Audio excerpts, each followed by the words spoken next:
भाई हैं और आज के जिम्मेदारी में रोटी इनकी रिस्पॉन्सिबिलिटी है और बड़ी अच्छी रोटी बनाते हैं।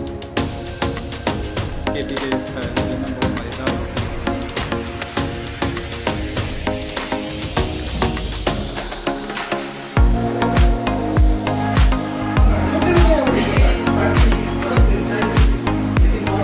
नॉर्मल नॉर्मल सारी उम्र किते पेरे